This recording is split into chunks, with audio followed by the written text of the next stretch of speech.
सुबह के 4:30 बज रहे थे। कंचनपुर की उस जर्जर झोपड़ी के बाहर कोयल अपनी मीठी बांसुरी बजा रही थी, पर अंदर तो बस बेरहमी की रात थी। वेदिका 22 वर्षीय, जन्म से अंधी, अपनी लाठी टटोलते हुए उठी। उसकी सफेद आंखों में ना तो कोई सपना था, ना कोई शिकायत, बस एक अजीब शांति, जैसे उसे पता हो कि किसी दिन ये आंखें सब कुछ देखेंगी। अरे ओ अभागन, सुबह की पहली किरण फूटी नहीं कि अपनी मनहूस सफेद आंखें मटकाती हुई बाहर आकर खड़ी हो गई। अभी तक गैया को चारा क्यों नहीं डाला? मुफ्त की रोटियां तोड़ती है इस घर में, या तू समझती है मैं तुझे पाल रही हूँ अपनी दया पर? मर जाएगी भूखी तो कौन मुर्दे को भगवान मानेगा? इस बच्ची की चुप्पी मुझे और ज्यादा गुस्सा दिलाती है। जितनी ये सहन करती है, मुझे लगता है मानो मेरी बेटी राधा उसकी आंखों से मुझे देख रही हो। पर आज मैं इसका सारा धैर्य तोड़ कर रहूंगी। ये रोएगी और मुझे आनंद आएगा। माँ, मैं बस अभी जा ही रही हूँ। ठाकुर जी की गौरी और चित्री को लेकर पहाड़ी की तरफ जाना है। कल रात बहुत वर्षा हुई, इसलिए लाठी ढूंढने में थोड़ा समय लग गया। आप चिंता ना करें, मैं सबका पेट भरकर ही लौटूंगी। माँ, मैं आपके लिए भी जंगली फल ले आऊंगी। माँ मुझसे नफरत क्यों करती है? मैंने 7 साल पहले क्या गलती की थी? राधा तो मेरी बहन थी, मैं उसे कभी चोट नहीं पहुंचा सकती। पर माँ को कैसे समझाऊं? मैं भी तो उतनी ही तड़पती हूँ जितनी वो। काश मुझे याद आता कि उस रात झरने पर क्या हुआ था। काश। बड़ी आई पेट भरने वाली, 2-4 लोग तरस खाकर अपनी गायें क्या थमा देते हैं। तू तो खुद को कंचनपुर की सबसे बड़ी ग्वालन समझने लगी है। भूल मत वेदिका, तू वही मनहूस है जिसकी वजह से 7 साल पहले मेरी सगी बेटी राधा उस झरने के पास से लापता हो गई थी। तू अंधी थी, पर उस दिन तू उसके साथ थी। तूने उसे जानबूझकर गायब कर दिया। हाँ रो, तेरे आंसू मेरी आग को और भड़काते हैं। मेरी राधा कहाँ है? तू जानती है पर बताती नहीं। जब तक तू रोती रहेगी मुझे लगेगा कि मेरी बेटी अभी जिंदा है, पर अगर तूने कभी रोना बंद कर दिया तो मैं क्या करूंगी? नहीं माँ, ईश्वर के लिए ऐसा मत कहिए। राधा मेरी बहन जैसी थी। वो मुझे झरने पर ले जाती थी, मुझे पक्षियों की आवाज सुनाती थी। मैंने उसे कभी चोट नहीं पहुंचाई। मुझे आज भी याद नहीं कि उस भयानक शाम झरने के पास क्या हुआ था। एक तेज रोशनी चमकी थी और जब मेरी आंख खुली, मेरी आंखों की रोशनी जा चुकी थी और राधा वहां नहीं थी। मैंने उसे नहीं छुपाया। माँ, मैं आपसे बहुत प्यार करती हूँ, फिर आप मुझसे इतनी नफरत क्यों करती हैं? मुझे नहीं पता राधा कहाँ है, पर इतना जानती हूँ कि जिस दिन वो गई उसी दिन मेरी रोशनी भी चली गई। शायद मुझे उसे देखने का हक नहीं था। शायद मैं सच में अभागी हूँ। चल नाटक मत कर। अच्छा ही हुआ जो तेरी आंखें फूट गईं। जो अपनी बहन को नहीं बचा पाई, उसे इस दुनिया को देखने का कोई हक भी नहीं था। ये तेरे पापों की ही सजा है जो तू आज दर दर की ठोकरें खा रही है। निकल यहाँ से मेरी नजरों के सामने से, जा और कभी मेरा चेहरा मत दिखा। वेदिका ने अपनी लाठी थामी। उसके आंसू गालों से टपक रहे थे, पर उसने किसी से शिकायत नहीं की। वो आगे बढ़ गई। गांव की मिट्टी उसके पैरों को चीर रही थी, पर वो चुप थी। उसी समय गांव के चौराहे पर 2 पुरुष खड़े थे, रोहन और उसके पिता दीनानाथ। उन्होंने सुमित्रा की कड़वी बातें सुन ली थीं। पिताजी, ये सुमित्रा काकी रोज रोज वेदिका पर इतना अत्याचार क्यों करती हैं? बेचारी देख नहीं सकती, फिर भी पूरे गांव की गायें चराकर 2 पैसे कमाती है। किसी से 2 टूक बात नहीं करती, सबकी मदद करती है। फिर भी कोई उसे अपनाता क्यों नहीं? भला कोई सगी माँ अपने बच्चे के साथ ऐसा व्यवहार कर सकती है क्या? वेदिका, जब मैं उसे देखता हूं तो मेरा दिल बैठ जाता है। उसके चेहरे पर दर्द है, पर उसकी आत्मा कितनी शांत है। मैं उससे बात करना चाहता हूं, उसे बताना चाहता हूं कि कोई तो है जो उसे समझता है, पर कैसे? वो तो मुझे देख भी नहीं सकती, और शायद इसीलिए मैं उसे और भी ज्यादा चाहता हूं। बेटा रोहन, दुनिया में ममता का ढोंग करने वाले बहुत हैं, पर सच्ची मां ऐसी नहीं होती। मुझे तो शुरू से ही लगता है कि वेदिका सुमित्रा की सगी संतान नहीं है। जब सुमित्रा इस गांव में आई थी तब वेदिका उसके साथ थी, एक छोटी सी बच्ची जिसकी आंखों में अजीब चमक थी। पर दोनों के स्वभाव में जमीन आसमान का अंतर है। और जहां तक राधा के गायब होने की बात है, राधा का स्वभाव बहुत चंचल था। वो हर दिन झरने पर अकेले जाया करती थी, पर सारा दोष इस अंधी बच्ची के सिर मढ़ दिया गया। मुझे वो दिन याद है जब सुमित्रा गांव आई थी। उसकी गोद में एक बच्ची थी, वेदिका, पर उसमें ममता नहीं थी, बल्कि एक अजीब गुस्सा था। मुझे हमेशा लगा कि ये बच्ची किसी और की है, शायद कोई राजकुमारी या कुछ और, पर यह रहस्य मेरे साथ ही मर जाएगा। जो भी हो पिताजी, पर वेदिका के साथ अन्याय हो रहा है। वो एक देवी जैसी लड़की है, उसकी आंखों में छल नहीं, दर्द है। मुझे उसकी चिंता होती है, बहुत ज्यादा। वेदिका, अगर एक दिन मैं तुम्हें बता पाऊं कि मैं तुमसे प्यार करता हूं, तो क्या तुम मुझे स्वीकार करोगी? या तुम भी मुझे उसी नजर से देखोगी जैसे सब देखते हैं? पर मैं तुम्हें कैसे बताऊं जब तुम मुझे देख नहीं सकती? शायद इसी अंधेरे में हमारा प्यार छिपा है। वेदिका पहाड़ी पर पहुंची। ठंडी हवा चल रही थी, बादल घने थे और आसमान में अजीब सी लाली थी। उसने अपनी जेब से एक पुरानी बांसुरी निकाली जो राधा की थी। वो बजाने लगी। बांसुरी की धुन इतनी दर्द भरी थी कि पशु भी शांत हो गए, पेड़ झुक गए और हवा रुक गई। पर तभी आसमान में बिजली चमकी, एक नीली अलौकिक चमक। हवा तेज हो गई और गाय बिदक गई। गौरी, चित्री, क्या हुआ तुम लोगों को? शांत हो जाओ, इधर आओ मेरे पास। कुछ बुरा होने वाला है। ये हवा, ये चमक, ये गंध, सब अजीब है। गौरी डर रही है। क्या कोई है यहाँ, या मेरा दिमाग मुझे धोखा दे रहा है? हे भगवान, मुझे रोशनी चाहिए। बस एक बार देख लूं कि क्या हो रहा है। अचानक एक भयानक चीख। गौरी, ठाकुर चंदन सिंह की सबसे प्रिय सफेद गाय, बेकाबू हो गई और खाई में जा गिरी। वेदिका ने जमीन पर आवाज सुनी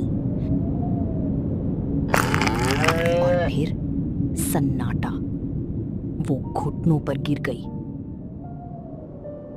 नहीं, गौरी, हे भगवान, ये क्या हुआ? कोई है? कृपया मेरी मदद करो। गौरी कहाँ चली गई? मुझे कुछ दिखाई नहीं दे रहा। मैं अंधी हूँ, मुझे कुछ नहीं दिखता। मैं असहाय हूँ। बस एक बार देख पाती तो शायद गौरी को बचा पाती, पर नहीं, मेरी आंखें तो बस सफेद हैं। मैं किसी की क्यों नहीं हो पाती? क्यों हर कोई मुझसे दूर भागता है? क्या मैं सच में श्रापित हूँ? लेकिन सुमित्रा ने ये सब देखा।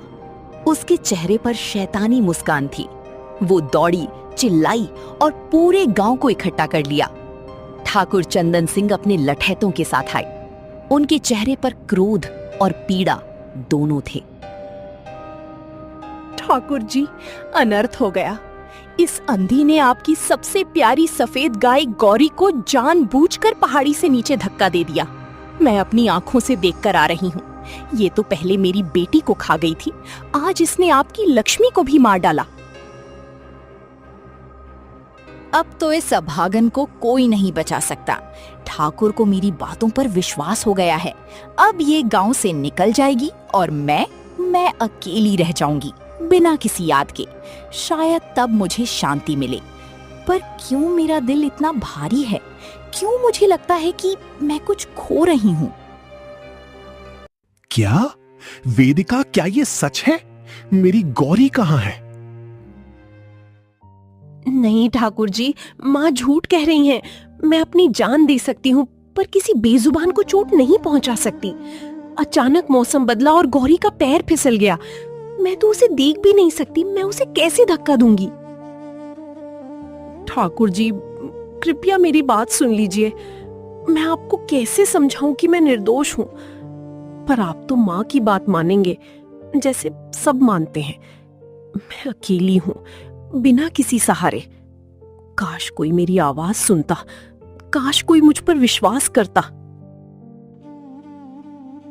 ठाकुर जी, इसकी बातों में मत आना। आज सुबह घर से निकलते समय इसने मुझसे कहा था, आज मैं गांव वालों को ऐसा सबक सिखाऊंगी कि सब याद रखेंगे। ये अंधी नहीं है, ये ढोंग करती है। देखिए, कल रात इसने मुझे जो चोट पहुंचाई थी उसका निशान। झूठ बोलना मुश्किल है, पर इससे भी मुश्किल है सच बोलना। मैंने खुद को चोट पहुंचाई है, पर ये जरूरी है। अगर ये बच्ची यहाँ रही तो मुझे हर दिन राधा की याद आएगी और मैं राधा के बिना नहीं रह सकती। इसलिए वेदिका को जाना होगा, चाहे मुझे कोई भी कीमत चुकानी पड़े। बस बहुत हो गया। मैं अब तक इस पर तरस खाकर इसे काम देता रहा और इसने मेरी ही गाय को मार डाला। जो लड़की अपनी मां की सगी नहीं हुई वो मेरी क्या होगी? पंचायत का फैसला है, इस मनहूस को इसी वक्त कंचनपुर की सीमा से बाहर निकाल दिया जाए। अगर ये दोबारा गांव में दिखी तो इसके पैर तुड़वा दूंगा। मुझे दुख है गौरी के लिए, वो मेरी पिता की देन थी, पर इस बच्ची के लिए क्या मुझे दुख होना चाहिए? वो तो बेचारी है, पर गांव की भलाई के लिए उसे जाना ही पड़ेगा। अगर मैं ऐसा नहीं करूंगा तो लोग कहेंगे कि मैं कमजोर हूं। मुझे अपनी सत्ता बचानी है, चाहे इस बच्ची को कितना भी कष्ट हो। ठाकुर जी, ये अन्याय है। बिना जांच किए आप किसी को ऐसे गांव से नहीं निकाल सकते। नहीं, मैं उसे जाने नहीं दूंगा। अगर वो गई तो मैं उसे फिर कभी नहीं देख पाऊंगा, और अगर मैंने उसे नहीं बचाया तो मैं जीवन भर खुद को माफ नहीं कर पाऊंगा। वेदिका, मैं तुम्हें बचाऊंगा, चाहे कुछ भी हो। रोहन, बीच में मत बोल, वरना अच्छा नहीं होगा। गांव की भलाई इसी में है कि ये डायन यहां से चली जाए। लोगों ने वेदिका को धकेला, उसकी लाठी छीन ली और गांव की सीमा से बाहर निकाल दिया। वो लड़खड़ाती, रोती, बिलखती हुई घने कालवन जंगल की तरफ बढ़ गई, जहां सूरज भी नहीं घुसता था। रोहन उसे देखता रहा, टूटे दिल के साथ। वेदिका, मैं तुम्हें ढूंढूंगा, चाहे जंगल हो, चाहे आग हो, मैं तुम्हें ढूंढ कर रहूंगा। कोई सुनता है मेरी आवाज? कोई है? मैं अकेली हूं, हमेशा अकेली। रात के 11 बजे कालवन जंगल। वेदिका एक विशाल बरगद के पेड़ के नीचे बैठी थी। उसके होंठ सूखे थे, हाथ लहूलुहान थे और भूख उसकी हड्डियां चबा रही थी।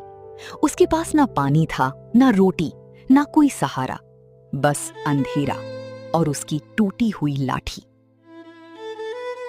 माँ ने मुझे निकाल दिया, ठाकुर ने मुझे डायन कहा, गांव ने मुझे त्याग दिया।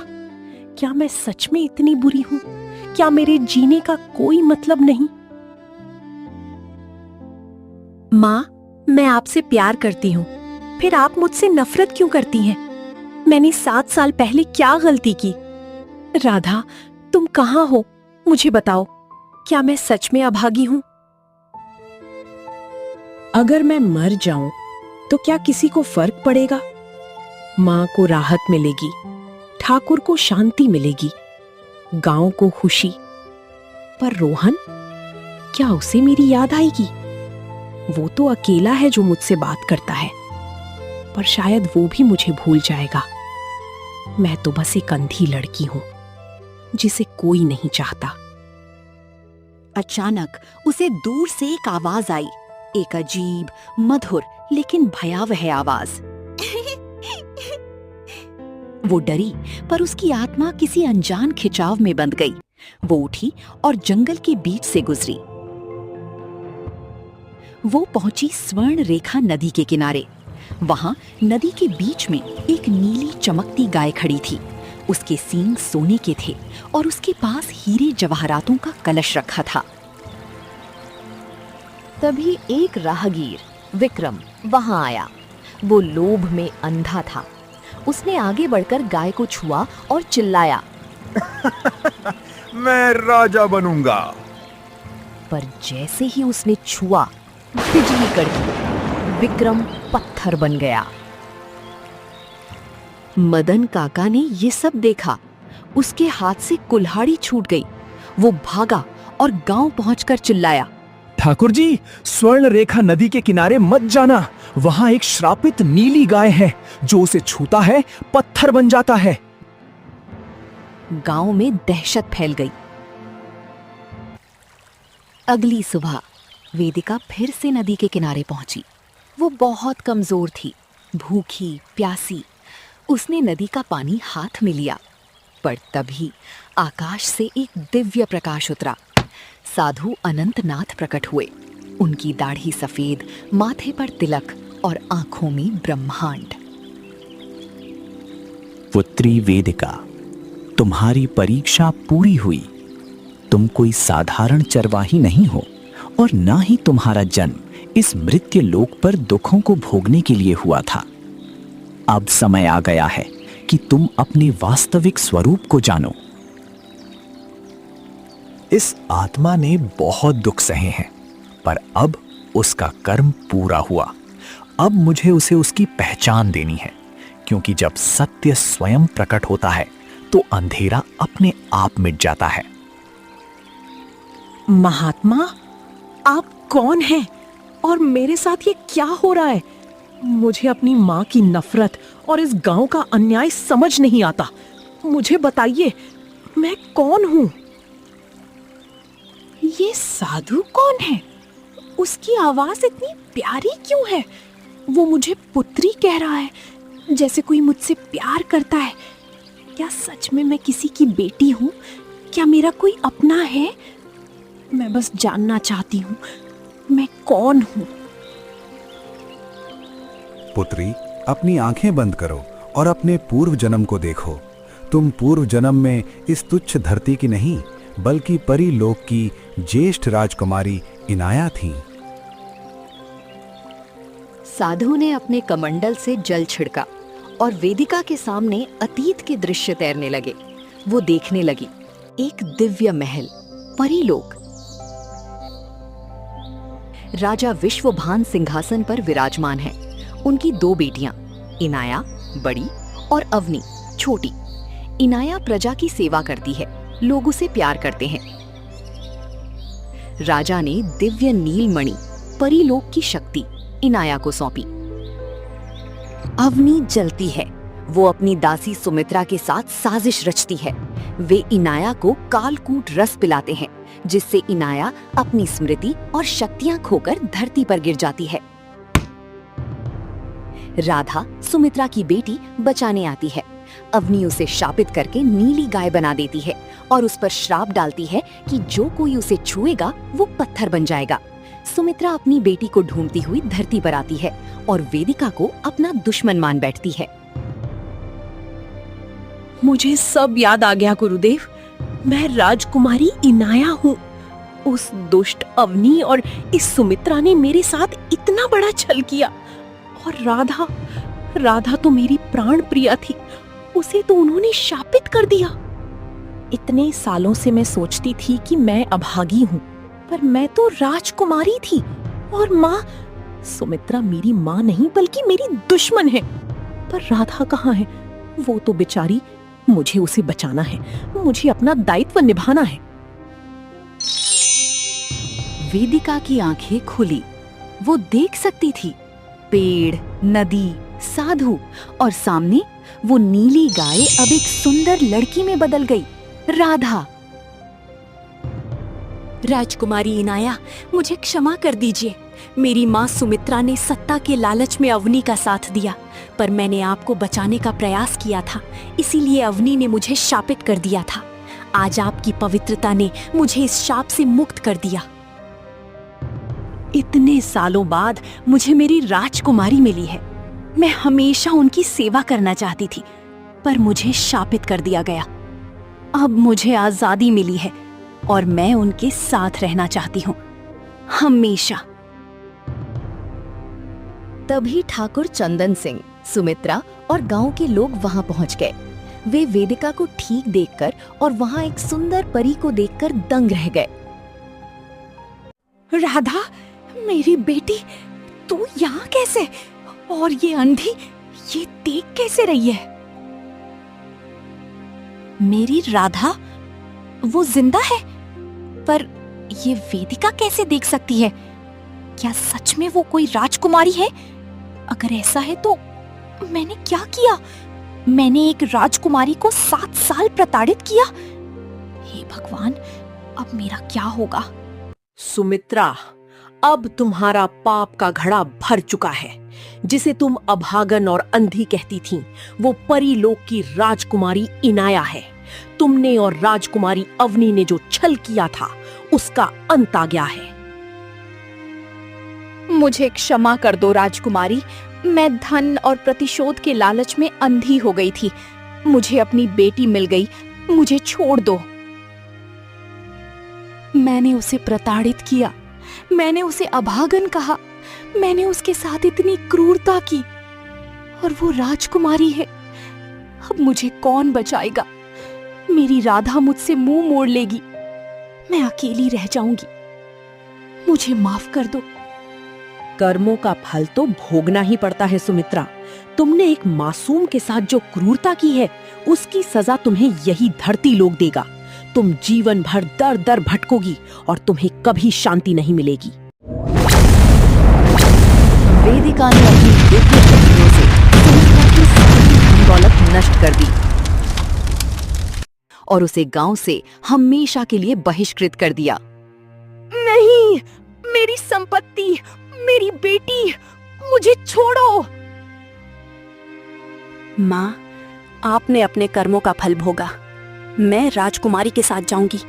आप अपने रास्ते जाइए। नहीं राधा, मैं तेरी माँ हूँ, मुझे मत छोड़। माँ, मैं आपसे प्यार करती हूँ, पर मैं आपके साथ नहीं रह सकती। आपने बहुत बुरा किया। मैं अब राजकुमारी के साथ जाऊंगी। राजकुमारी, मैंने भी आपके साथ अन्याय किया, मुझे क्षमा कर दीजिए। ठाकुर जी, आपने अपनी गाय के लिए दुख किया, ये स्वाभाविक है। आप क्षमा है। बस याद रखना, न्याय के बिना सत्ता अधूरी है। राजकुमारी, आप सचमुच एक महान आत्मा हैं। कंचनपुर हमेशा आपका ऋणी रहेगा। वेदिका, मैं आपसे प्यार करता हूं। मैंने उस दिन कहा था कि मैं उसे ढूंढूंगा, और आज मैंने उसे पा लिया। पर अब वो राजकुमारी है। क्या वो मुझे स्वीकार करेगी, या मैं बस एक आम आदमी हूं? पर मेरा प्यार सच्चा है और मुझे उसे बताना ही था। रोहन, तुमने संकट के समय मेरा साथ दिया। तुम्हारी इंसानियत ही सच्ची संपत्ति है। मैं तुम्हें कभी नहीं भूलूंगी। पर मुझे अपने लोक जाना है, अपने राज्य की जिम्मेदारी निभानी है। रोहन, तुम मेरे लिए बहुत खास हो। तुमने मुझ पर विश्वास किया, पर मेरा कर्तव्य अब परीलोक में है। क्या मैं तुम्हें अपने साथ ले जा सकती हूँ? शायद नहीं, पर मैं तुम्हें हमेशा याद रखूंगी। तुम मेरी कहानी का सबसे खूबसूरत हिस्सा हो। वेदिका ने अपनी शक्तियों से कंचनपुर के सभी पत्थर बने लोगों को वापस जीवित कर दिया। इसके बाद उसने राधा का हाथ थामा और दोनों आकाश मार्ग से वापस अपने राज्य परीलोक लौट गईं। वहां राजा विश्वभान ने अपनी न्यायप्रिय बेटी का स्वागत किया और उसे परीलोक का सिंहासन सौंप दिया। पुत्री इनाया, तुमने अंधेरे में सत्य को पहचाना। अब ये राज्य तुम्हारा है। मैंने बहुत दुख सहे, पर अब मैं रानी हूँ। मैं अपनी प्रजा को न्याय दूंगी, चाहे वे अंधे हों या देखते हों, क्योंकि सच्चा न्याय आंखों से नहीं, दिल से होता है। इस प्रकार कंचनपुर के इतिहास में ये कथा अमर हो गई। सत्य को कुछ समय के लिए दबाया जा सकता है, अंधकार कुछ समय के लिए हावी हो सकता है, परंतु जब पवित्रता और धैर्य का उदय होता है तो बड़े से बड़ा साम्राज्य और छल भी घुटने टेक देता है। रोहन बूढ़ा हो गया, पर वो हर साल वेदिका के बलिदान को याद करता है। सुमित्रा कहीं भटकती मिलती है, कोई नहीं पूछता। और वेदिका अब वो परी लोक की रानी है, पर हर साल वो एक दिन कंचनपुर आती है, अपनी पुरानी लाठी लेकर, याद दिलाने कि अंधेरे के बाद ही सच्चा प्रकाश आता है। प्रिय श्रोताओं, ये कहानी सिखाती है कि कोई भी अभागा नहीं होता। हर आत्मा में एक दिव्य शक्ति होती है, बस उसे पहचानने की देर होती है। और जो सत्य को अपनी आंखों से नहीं, अपने दिल से देखता है, वही सच्चा न्यायी होता है। धन्यवाद।